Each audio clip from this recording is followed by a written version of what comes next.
Қираған қала, бордай тозған халық. Көне өркениеттің кіндігі саналған Сирияның бүгінгі көрінісі осындай.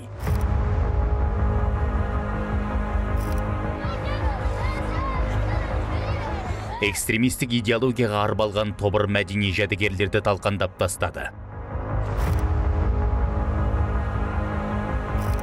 Біріккен ұлттар ұйымының мәліметіне сүйенсек, содырлар салған сойқанның салдарын жойып, инфрақұрылымды қалпына келтіру үшін кемі бір ғасырға жуық уақыт керек. Басты сұрақ, бұл соғыста кім ұтып, кім ұтылды? Ваххабизм ағымдары бұлар қай елде, қай жерге кірсе де, ол идеологиялық сарынмен мемлекеттік билікке сіңудің әрекетін жасайды. Орысшалатында ползущий дейді ғой.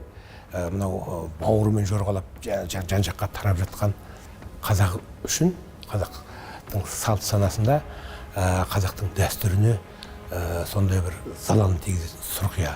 Сириядағы соғысқа барған, джихадқа бардық дейді ғой. Солардың көпшілігі осы Ұлытау өңірінен екені белгілі. Батыс өңірде, әсіресе Атырау, Маңғыстау, одан кейін Ақтөбе жақта ықпалы күшті болып тұр діни ағымның. Жусан операциясының нәтижесінде көптеген біраз азаматтарды қайтардық, бала шағасы қайтты.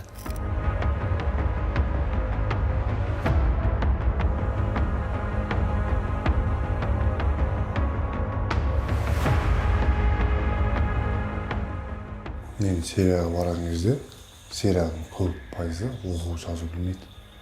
Мысалы, яғни білім жоқ соғысымен.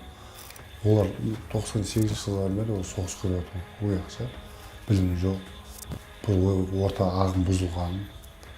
Бәрі бұзылған, қыздары сабаққа бармайды, тек арабша оқиды, Құран оқиды, басқа ештеңе істемейді. Бұзылған. Даже сен өзіңнің нені сұрасаң, ұлтын сұрасаң, олар білмеймін. Нені оқпеш арабша дейді. Бір оқимайды арабша. Өздерінің жазуын да білмейді, мысалы. 100%, 10% оқығанша қалам. 0. Мұсылмандар жақта өлімге тереді. Өлімге сен соғысқа бар. Жихад дейді. Адам соғысады, өледі, болды. Аллахтың алды шахид деп айтады. Мысалы, сен білмейсің ғой, Аллахтың алды шахид қылды ма, қалай өлді. Ақырында Сирияның өзінде біз бір-біріне соғысып кетті адамдар. Ақида өзгеріп кетті.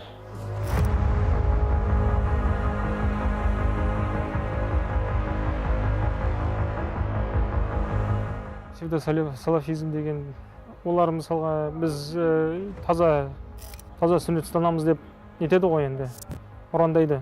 Бірақ көбісі сөздеріне, жаңағындай өздерінің сөздеріне амалдар сәйкес келмейді.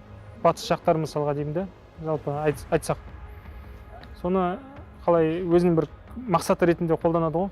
Нақты Сирия аймағын алатын болсақ, қақтығыстар бәріне мысалға бір белгілі бір саяси жаңағындай көзқарас бестелініп жатқан заттар ғой. Қалай бізге үгіт насихаттады бізге. Ол жерде мұсылмандар қиналып жатыр, мұсылмандарға көмек керек деді. Біз ол кезде жаспыз ғой мысалға.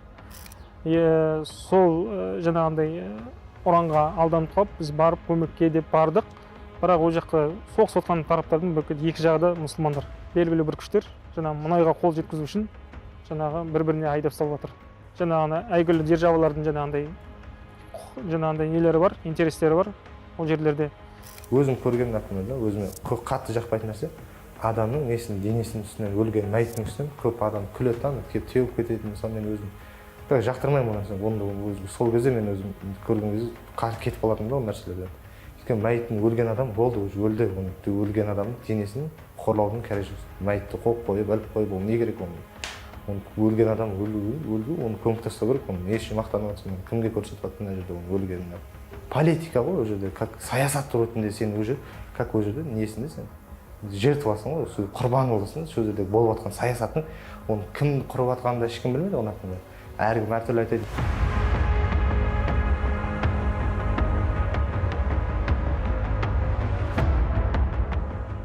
Тыныш жатқан елді оқтың дауысымен оятқан Даиш халықаралық террорлық ұйымы интернеттің барлық платформасын жаулады.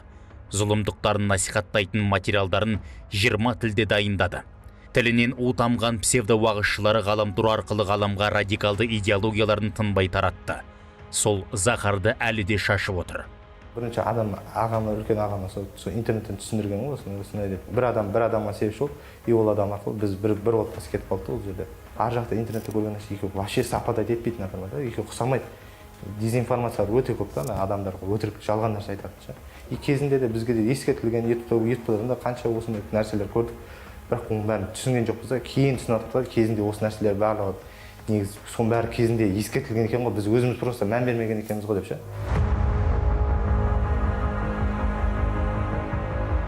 Интернетте енді көбінесе мысалға постановой видеолар ғой негізінде ше, постановой. Ол жерде 100% шындық деп айта алмаймын мысалға ше, еш нәрсе. Өйткені көп нәрсе ол жерде көрдім, мысалға өзімде видео түстім мысалға ше. Постановой мысалға, как мысалы кино түсіреді ғой. Ол бірінші кадр, екінші кадр, үшінші кадр деген сияқты ол жерде шынайы бейне көрсетілмейді ол жерде ше. Жалпы айтқанда актерлар діннің атынан жамылып, қанша ұрандар, қаншама қазір соларға ол сене беруге болмайды да. Мысалға өзімізде сол жас кезімізде көп нәрсеге алданып қалдық мысалға ше. Сол ұрандарға алдандық мысалға. Енді барғаннан кейін көрдік көп нәрсе мысалға видеоларда постановой видеолар болады. Мысалы спектакль ретінде де кино қалай түсіріледі, солай түсірілген видеолар ғой негізінде ше көбінесе. Өзім де мысалға түсіп көрдім мысалға қанша видеоға.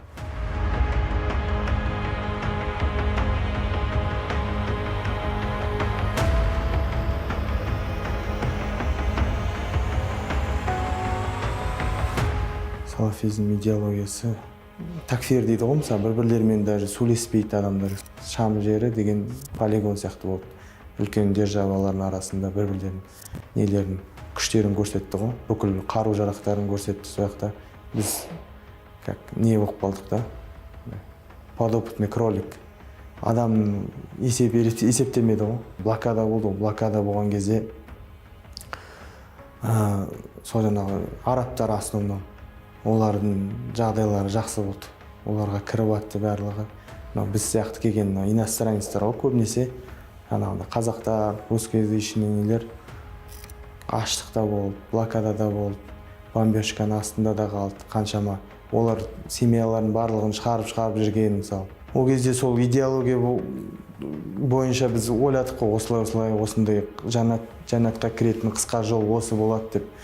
Кейін түсіндік қой барлығын. Ол жерде изначально уже бұл жерде проект екен.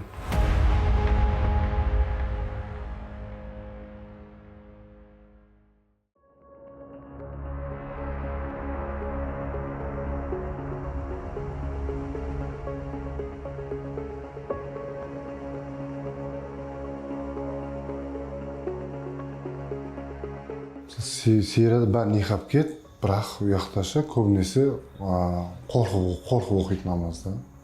Білім жоқ ұяқта. Ислам сізге государство қорқады. Бізді типа жазаламасын, бізді бүйтпесін, бізді соқпасын, бүйтпесін деп ше. Мен көрдім, медресеге балдар не үшін бермейді жас балдар. Ұяқта голубой балдар бар. Мысалы бір-бірімен жатып, сондай балдар бар. Сондықтан адамдар қорқады бір-бірінен мысалы беруге ше. Содан кейін аяқтатады мысалы ше. Көбісі сұяқта. Соның нәрсе шықты 2017-де ма, 2018-де ма, сондай.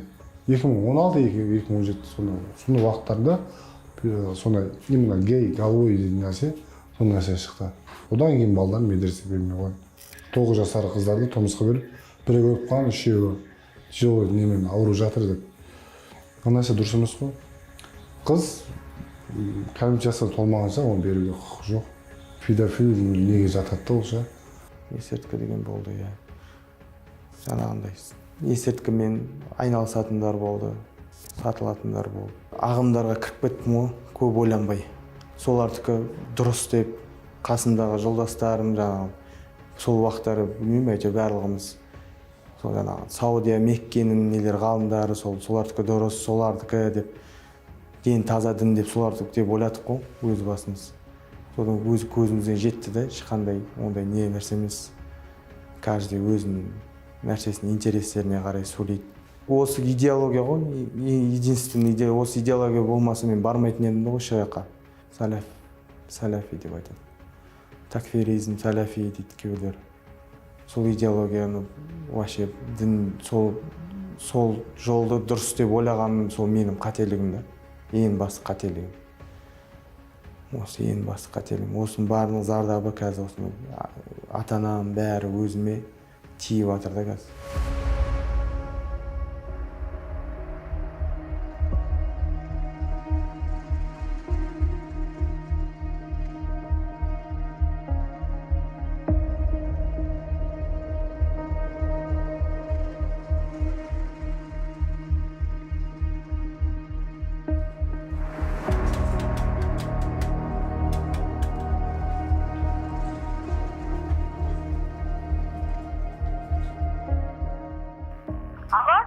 Алло, мама.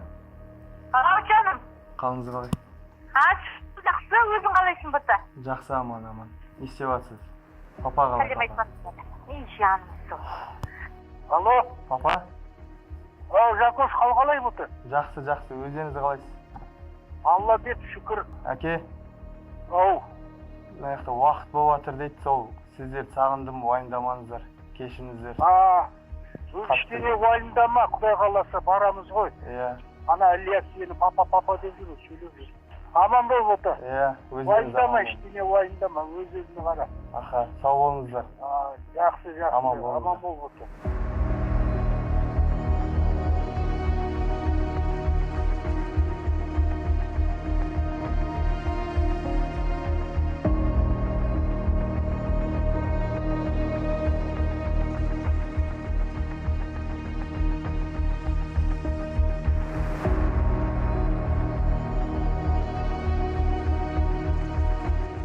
көркем өмір әбіш айтпаған бір сказочный өмір дейді ғой, сондай өмірге сеніп барды. Соның бәрін енді жалған екенін көргеннен кейін көп мұсылмандардың көзі ашылды. Көп нәрседе қалып қойдық артта ше. Мысалға технология жағынан, мысалға білім жағынан көп артта қалып қойдық. Өйткені білімсіздіктің кесірінен жаңағындай таяз ойлау,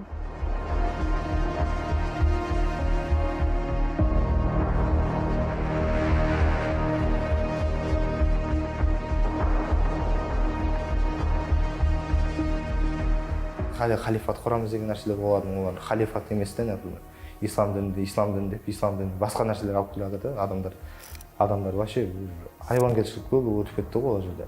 И сол кезде түсіндім да, өзі 2017 жылдары уже мынаның бәрі не болып жатыр, не істеп жатырық біз, кім үшін соғысып жатырық, не үшін соғысып жатырық, кімді өлтіріп жатырық, кімге, біз не үшін соғыс жоқ, не үшін өліп жатыр адамдар, жас балалар не үшін қайтыс болып кетіп жатыр, әлі ештеңе түсінбейтін жас балалар не үшін қайтыс болып жатыр, не үшін өліп жатқан адамдар да білмей жатыр, например. Бұның барлығы саясат екен, бұның барлығы билікке қарсы. Ол биліктің бір нәрсе, бір төңкеріс, ол билік біреуге керек болып тұр, ол жерде бір нәрселер ол керек болып тұр. Ал сен ол жерде просто саған нәрсе миыңа құйып тастаған идеология. Сен сол просто өзің, олар сенің управление арқылы, сен сол басқарып жатқан арқылы, сен ол жерде сен просто қолданып жатыр да, ол жерде сен как пешкасын, сол олардың ойындағы пешкасын сен. Жусан операциясының менің ойымша бірнеше өлшемі бар. Иә? Соның бірі гуманитарлық өлшем. Екінші өлшемі ол Қазақстанның арнайы қызметтерінің жақсы белсенділігінің, жақсы беделінің бар екендігін, қазақ дипломатиясының да жақсы жеңіс деп айтуға болады. Мен білем, осы мәселемен тек қана қазақстандық ғалымдар ғана айналысып жатқан жоқ. Шетелдік ғалымдар да қызығушылық танытып жатыр. Олардың елдерінде де осындай проблема бар. Иә? Сонда кімнің тәжірибесі озық, қандай технология қолдандыңыз, қандай психотехника қолдандыңыз, қайсысы эффекті берді, қандай жағдайда эффекті берді. Көптеген ғылыми тұрғыдан қызықты психологиялық, жалпы осы экстремизммен күрес тұрғысындағы көптеген ғылымдардың тоғысы ғой. Бұл тәжірибе өзінің нәтижесін беріп жатса, шынымен де жаңағы кезінде елін тастап, басқа елге кетіп, экстремистік, террористік күштердің қатарында болған азаматтар бейбіт өмірге оралып жатса, ол реабилитация дұрыс өтіп жататын болса, менің ойымша бұл тек қана Қазақстан үшін ғана емес, әлем үшін де пайдалы үрдіске айналады.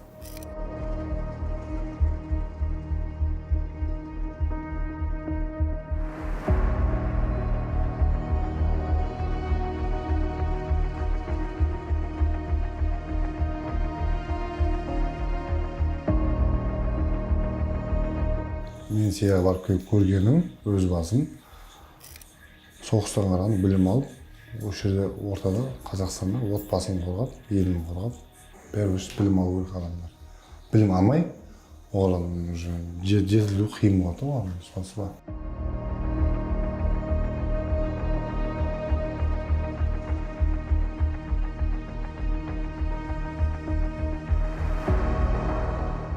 Біз келтірген мысалдар жат діннің жетегіне еріп адасқандардың бір қатар ғана.